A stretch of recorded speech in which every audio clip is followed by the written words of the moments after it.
Hey, how's it going, everyone? I'm going to try to keep this video relatively quick, but I know I won't because I'm going to ramble. Anyways, I'm going to go over some Levallois cores that I've discarded over the years, and then some Mousterian flakes that could be used as tools or have been used as tools. Um, it just recently thawed in my area of Ontario, so I went through my debitage pile, and I picked up some cores that I thought would be interesting to show you guys. And then after all this, I'm going to show you some recent flint knapping work. I took a little bit of a monthly break or a few week break from flint knapping, and I want to show you my recent work. Anyways, let's get right into it. So this one I discarded for obvious reasons. You can see there was a massive freeze crack right here, and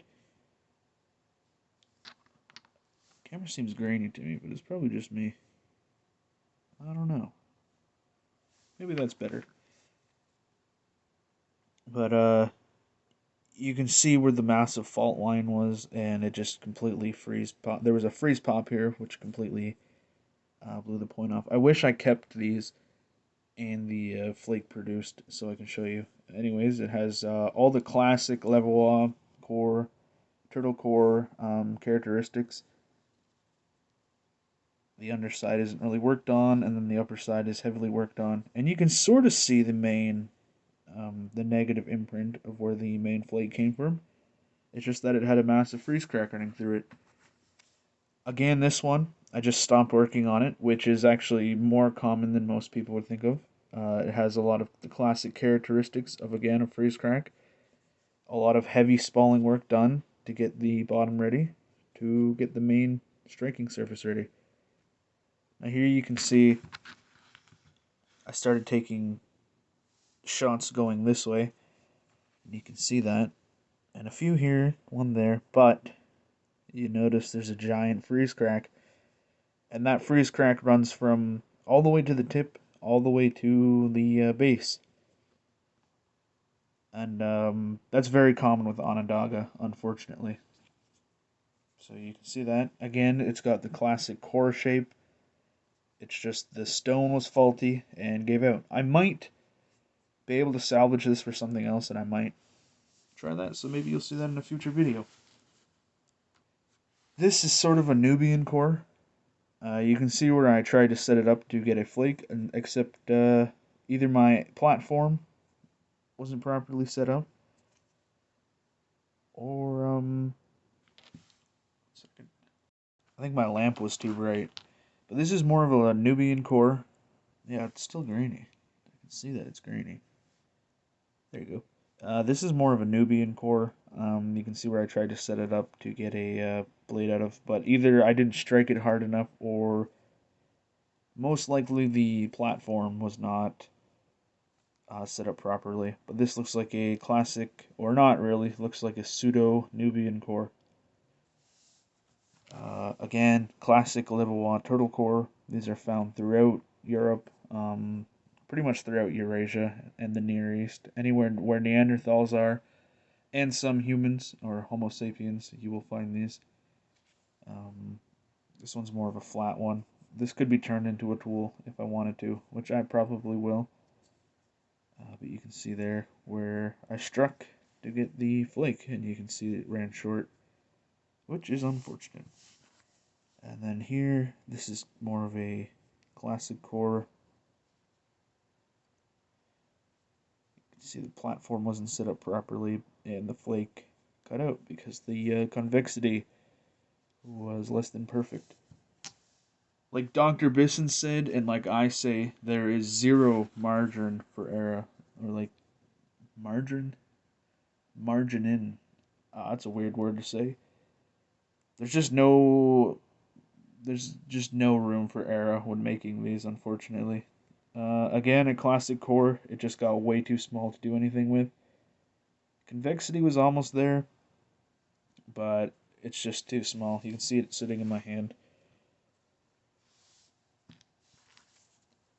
Again, another quote-unquote Nubian style point, or core. You can see where it fell flat again. This one's got a patina starting on it because it's really old. You can see the nice flaking on it. There's a flake, flake scar, Nice paleo flaking. You can see where this one really fell flat. Completely. This is probably an older core. Yeah, you can tell it's an older core because it's got some patina starting to form on it. Alright, so now we're sort of going to move on to flakes that can be used. I'll show you this one first. It's a failed Levallois flake, or blade, whatever you really want to call it.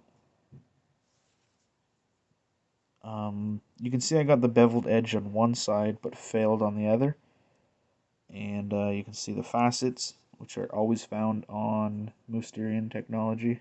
Levallois, Mousterian. You guys know what I mean. At least I hope so. I've said the word a million times on this channel.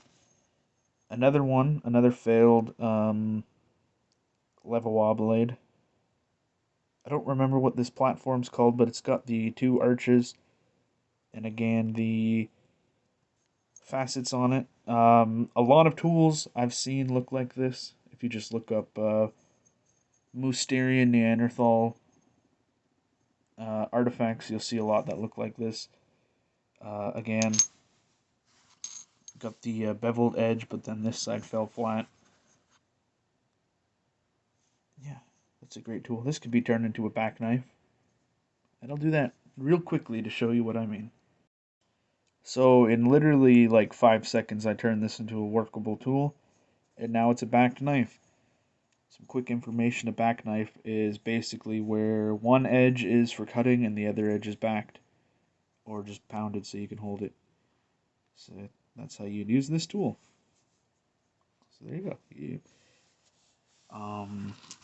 More flakes. This one's bigger. I don't know why I discarded this. It's a pretty much prime on a dogged shirt. Probably make that into something. Here's another one. Most likely used before, or most likely struck before I went to take off a main Levallois blade. Again, can be used. A lot of Mousterian artifacts look like that. Some tool flakes. You can see the platform. Actually, this is the platform here. The blob of percussion and the hammerstone marks. Another one. Another failed Levallois blade. It's got the cortex on it. Again, cortex. This one's been used. Has not been retouched. It's actually been discarded because it's got a big freeze crack running through it. You can see it way better on this side. Runs right through. This tool won't last long. Pull them closer. See, cortex is literally running through that. And just a bunch of flakes that can be used as tools. And my hair's gotten in and everything. Look at that, little blonde hair. Next I'm gonna show you some recent work. If you just hold on for a second, stare at my beautiful blonde lock.